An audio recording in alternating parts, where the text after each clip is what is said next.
Hello everyone, welcome to our channel Pooja Verma education point. और आज हम बात करेंगे कॉन्स्टिट्यूशन ऑफ इंडिया की पार्ट 4 की, जिसमें हम पढ़ेंगे directive principle of state policy. तो देखते हैं अपना कंटेंट। फर्स्ट हम पढ़ेंगे introduction, second feature, third difference between fundamental rights and DPSP, fourth हम पढ़ेंगे क्लासिफिकेशन ऑफ डीपीएसपी। तो बात करते हैं इसके इंट्रोडक्शन की। डीपीएसपी को कॉन्स्टिट्यूशन ऑफ इंडिया के पार्ट 4 में इस्टेब्लिश किया गया है और इसमें आपके आर्टिकल 36 से लेके 51 तक के आर्टिकल्स इसमें कवर किए जाते हैं। जो इसके फ्रेमर्स थे उन्होंने कॉन्स्टिट्यूशन में इसे बोरो किया था कॉन्स्टिट्यूशन से, और आयरिश कॉन्स्टिट्यूशन ने इसे लिया था स्पेनिश कॉन्स्टिट्यूशन। अगर हम अपना प्रीएम्बल को कंसाइज कर दें तो इसके मेन 3 गोल होते हैं, सोशल, इकोनॉमिक और पॉलिटिकल। और इन 3 गोलों को अचीव करने के लिए रिस्पॉन्सिबिलिटी जो होती है फंडामेंटल राइट्स पर होती है और डीपीएसपी पर होती है। तो इसलिए हम इसके अब फीचर्स को समझेंगे कि इसके फीचर्स क्या क्या हैं।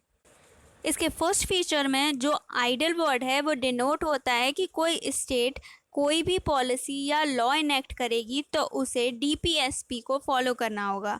बिना उसे फॉलो किए कोई भी पॉलिसी या लॉ इनेक्ट नहीं किया जा सकता।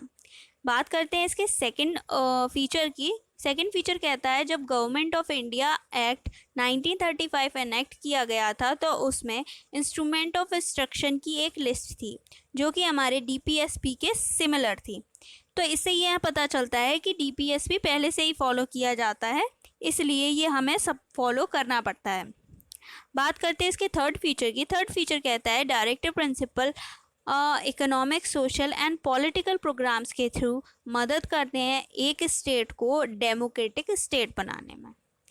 फोर्थ फीचर कहता है डायरेक्टिव प्रिंसिपल नेचर से नॉन जस्टिसेबल होते हैं। नॉन जस्टिसेबल का मतलब है कि अगर कोई फंडामेंटल राइट्स आपको नहीं दिया जाता है तो आप उसके लिए कोर्ट के पास जा सकते हैं, पर यहाँ ऐसा बिल्कुल भी नहीं होता है। फिफ्थ फीचर रिलेट करता है आपके फोर्थ फीचर से। अगर कोई ऐसा केस होता है जहाँ पर सुप्रीम कोर्ट को लगता है कि ये केस को एग्जामिन और डिटरमाइन करना चाहिए तो सुप्रीम कोर्ट उसके लिए स्पेशल ऑर्डर दे सकता है। अब बात करते हैं इनके डिफरेंस की, difference between fundamental rights and DPSP.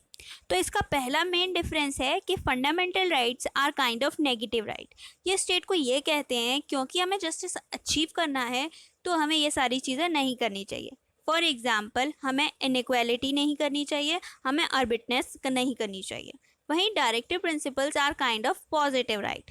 ये कहते हैं क्योंकि हमें जस्टिस अचीव करना है तो हमें ये सारी चीज़ें करनी चाहिए। इसकी सेकंड डिफरेंस कहता है fundamental right are more consent with political justice. ये लोगों को पॉलिटिकल जस्टिस प्रोवाइड कराता है। वहीं DPSP are more consent with social justice and economic justice. ये लोगों को सोशल जस्टिस और इकोनॉमिक जस्टिस प्रोवाइड कराता है। थर्ड डिफरेंस कहता है fundamental rights are justiciable right. मतलब कि ये अगर कोई स्टेट फंडामेंटल राइट को रिस्पेक्ट नहीं करता है तो आप कोर्ट के पास जा सकते हैं ताकि कोर्ट स्टेट को कहे फंडामेंटल राइट्स को एनफोर्स करने के लिए। वहीं DPSP are non enforceable right. अगर स्टेट डीपीएसपी को के प्रिंसिपल को रिस्पेक्ट नहीं करते हैं तो आप कोर्ट के पास नहीं जा सकते हैं। अब क्वेश्चन इज दैट कि आपको कैसे पता चलेगा DPSP are non enforceable.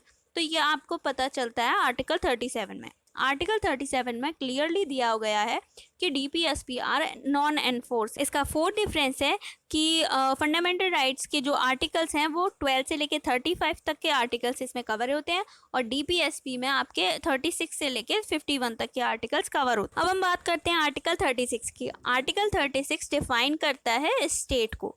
State ये कहता है कि आर्टिकल 12 में जो स्टेट डिफाइन है वही यहाँ पर भी पार्ट 4 में भी एप्लीकेबल वही किया जाएगा। बात करते हैं आर्टिकल 37 की। आर्टिकल 37 के मेन 3 कैरेक्टरिस्टिक्स हैं।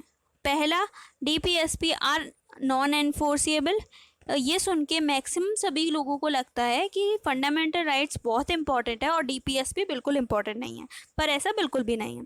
इसका सेकंड कैरेक्टरिस्टिक है कि हमारी कंट्री की गवर्नेंस के लिए डीपीएसपी आर फंडामेंटल रिसोर्सेज, तो ये हमारे लिए बहुत ज़रूरी है। तीसरा कैरेक्टरिस्टिक है, ये कहता है कि स्टेट को या गवर्नमेंट को कोई भी नया लॉ बनाने से पहले डीपीएसपी को फॉलो करना ही पड़ता है। अब बात करते हैं इसके क्लासिफिकेशन की। वैसे तो डीपीएसपी के आर्टिकल्स का कोई क्लासिफिकेशन नहीं दिया गया है, फिर भी इन आर्टिकल के कंटेंट को देखते हुए और इनके प्रिंसिपल को देखते हुए इन्हें 3 कैटेगरीज में बांटा गया है। पहला सोशलिस्ट, दूसरा गांधीयन और तीसरा लिबरल। तो बात करते हैं सोशलिस्ट प्रिंसिपल। ये सारे आर्टिकल जो सोशलिस्ट के अंदर आते हैं वो वेलफेयर स्टेट इस्टेब्लिश करने की बात करते हैं। For example, adequate means for of livelihood and equal pay for equal work. इसके अंदर आपके आर्टिकल आते हैं आर्टिकल 38, 39, 39A, 41, 42, 43, 43A और 47। बात करते हैं गांधीयन प्रिंसिपल की। इसमें जो आर्टिकल्स आते हैं वो उस प्रिंसिपल की बात करते हैं जो नेशनल मूवमेंट के टाइम पर गांधी जी की विजन था। For example, raise level of nutrition, standard of life. इसके अंदर आपके आर्टिकल आते हैं आर्टिकल 40, 43, 43B, 46, 47 और 48। बात करते हैं लिबरल प्रिंसिपल की। इसमें जो पार्ट है वो बात करता है लिबरलिज्म की, जैसे यूनिफॉर्म सिविल कोड को एस्टैब्लिश करना, इंटरनेशनल प्रिंसिपल को रिस्पेक्ट करना, ये सब इसके अंदर ऐड किए जाते हैं। तो इसके अंदर आपके आर्टिकल आते हैं आर्टिकल 44, 45, 48, 48A, 49, 50 और 51।